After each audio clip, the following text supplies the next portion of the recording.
Hey everybody, I hope y'all are doing good because listen to this.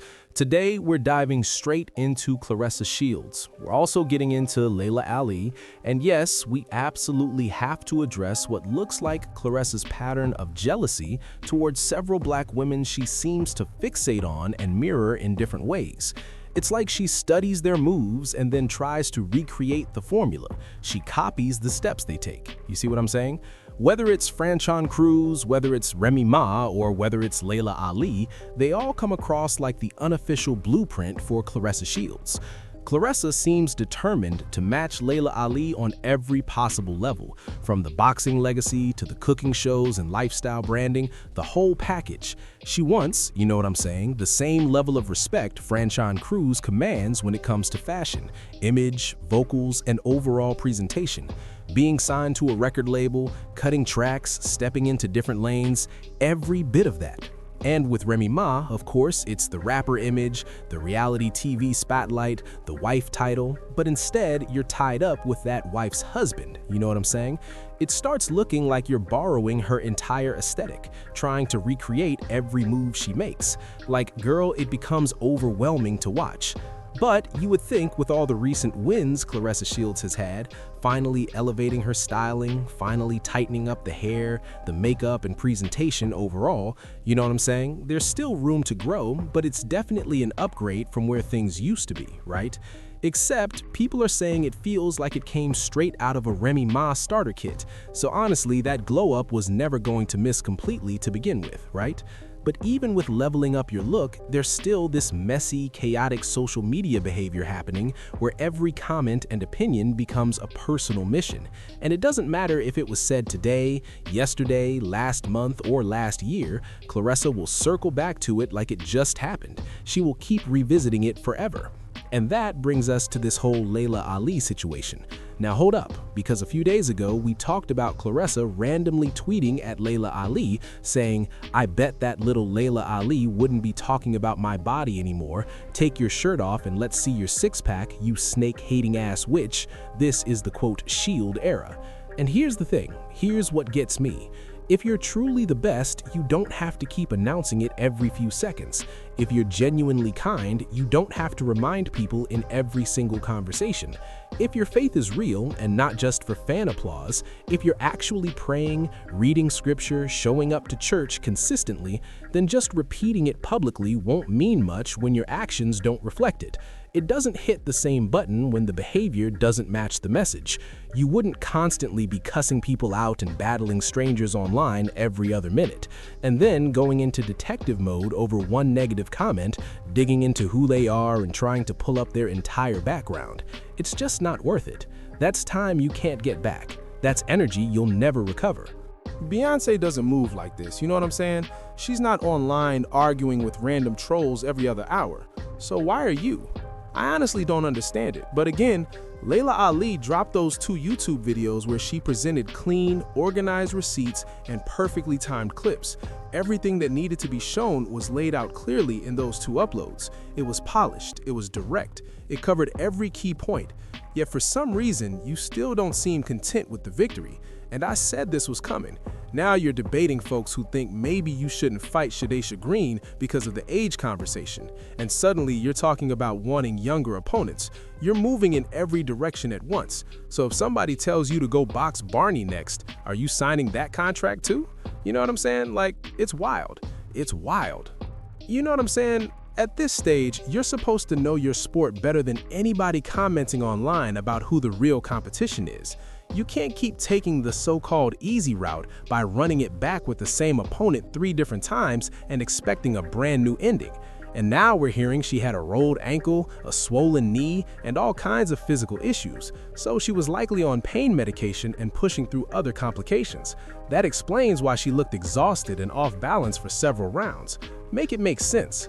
But with that said, we need to talk about a few things Laila Ali posted on Instagram over the past couple of days, because I'm not saying she's responding to Claressa Shields, but I'll let you connect the dots. Now, this isn't me confirming that Laila Ali is firing subtle shots at Claressa Shields, but the timing is definitely interesting, right? Because once we break down what she posted and when she posted it, it starts lining up. Those first two posts went up on Sunday. I can't confirm the exact time on Sunday because I saw them after the fight, right? It was after Claressa Shields' fight, right? But this is what she initially shared. She wrote, "Win in silence and let them think you're losing." Then she reposted another message. "Never get so thirsty that you drink from every cup handed to you, because that's how you get poisoned." So yeah, that caught my attention. Winning quietly, not bragging, not flooding the internet every 5 minutes, not chasing validation from every corner. Don't get so arrogant and loud that you lose sight of the bigger picture. Don't get so comfortable with a win that you start thinking everything else will magically line up, only to jump online 5 minutes later arguing, cussing folks out, and still sparring with Franchine, who used to be your real friend. And when it comes to this next message, hold up. "Never become so thirsty" really stands out to me, because if we're being honest, everything that's unfolded, whether it involved Laila Ali, Remy Ma, Papoose, the Zeus Network, or Franchine, has carried that thirsty energy. All of it feels like chasing. It's giving, "I want everything right now because I've never had access before." It's like the second that the check clears, you're grabbing Louis Vuitton immediately. The moment another deposit lands, you're running for Van Cleef.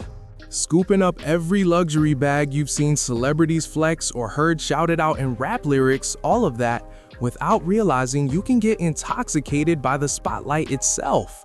And listen, there's one more thing Laila Ali shared that definitely caught my eye. I believe she posted this one today, and yes, we're going there. It read, "Let's normalize telling people you inspire me instead of copying them and acting like they're your competition." And Laila Ali added 3 100 emojis to seal it, and I'm sorry, you can apply that quote broadly, but there's only one person who keeps inserting Laila Ali's name into conversations unprovoked. You would think with all the wins lately, there'd just be happiness. And even on one of those boxing pages, I can't even remember which one because Claressa is literally in everybody's comments. After the weigh-in scuffle and all the chaos from the weekend, somebody wrote, "Laila Ali was right. Do you know Claressa Shields jumped in the comments?" And I mentioned this before, she replied something like "F that," basically accusing her of age shaming. And again, I don't understand the age shaming angle because here's the reality. You're blessed if you even reach that age. You're blessed if you even reach that age. People are leaving here at every stage of life now. Man, woman, boy, girl, young or grown, it doesn't matter anymore. The days of assuming someone will naturally make it to old age are long gone. So many young people are leaving this world earlier than anybody expects. That's why I never understand age shaming. You should feel grateful and highly favored if you even reach that milestone. If you make it to that number, you ought to be thanking God you got there. Because the truth is, one day you're hoping to reach that same age yourself. You know what I'm saying? But this whole situation is interesting to me because everything Claressa has shown publicly feels like, let me mirror what she did, let me repeat what she said and run with it. And the moment somebody points it out, she goes straight to cussing them out. The second it's highlighted, she gets defensive. Because those Remy comparisons, from the dramatic fur coats to the bold glam looks all the way down to the long lace front installs, she does not want to hear that. But let's be real, either she or Papoose is scrolling Remy's Instagram daily like it's research. It's giving, how do we recreate this vibe? How do we duplicate that aesthetic? How do we flip it so it works for me? Digging through the archives, oh, Remy had the braids with the side part and the laid edges, let me try that too. Remy stepped out in a fur statement piece, I'll wear one too. Remy rocked the skin-tight jumpsuits, add that to the cart. Remy says, "Are you dumb?" Now suddenly you're saying, "Are you dumb?" right? And saying it with a New York tone even though you're not from New York, not raised there, none of that. Like, make it make sense. And then with Laila Ali, this emotional attachment started because she offered you constructive advice as a coach and you internalized it. She gave mentor level feedback and you took it as disrespect. But eventually you applied what she said and got in shape. So it's not like she was dragging you or trying to humiliate you. She was speaking facts. Yet you were upset that she didn't crown you the greatest boxer alive on The Breakfast Club, and you interpreted every boxing comment she made as shade when it really wasn't that deep. You took it all personally. Laila Ali carries real respect in this space. Meanwhile, other female boxers were throwing subtle jabs at you all weekend, Claressa Shields, because they didn't like how things were handled. And by that I mean how Selena Promotions and Win Records were moving. And they definitely didn't like how Franchon Cruz was treated in the process. All this chaos surrounding it. You even have the official fight commentators calling what you and Franchon Cruz did online the day of the match toxic. And again, this is what people are focused on. Nobody's breaking down your win anymore. They're discussing you arguing with the Baddies cast, Leamy Plummer and Natalie Nunn. Then you wait for Franchon Cruz to end her life, only to immediately go live yourself right after, like you're monitoring every move and reacting in real time. It feels like you're watching everything and trying to answer all of it. And I always say the strongest response is silence. Give them nothing.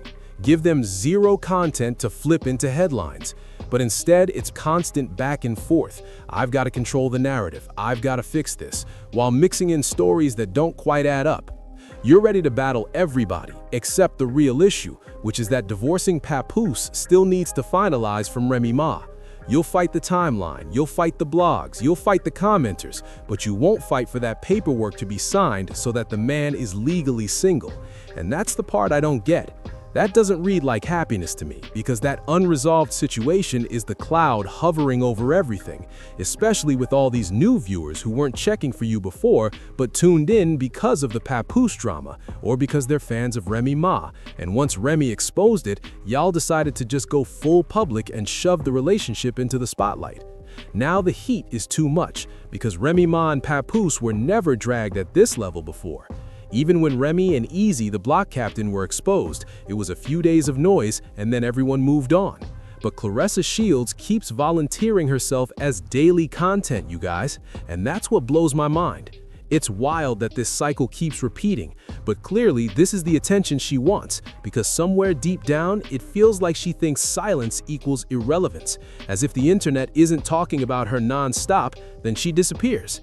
And maybe that's why Papoose is always hopping on a flight back to New York City, because who wants to sit around all day listening to constant complaints about internet comments and ongoing fixations on Laila Ali, Remy Ma, and Franchon Cruz, while friendships and reputations crumble?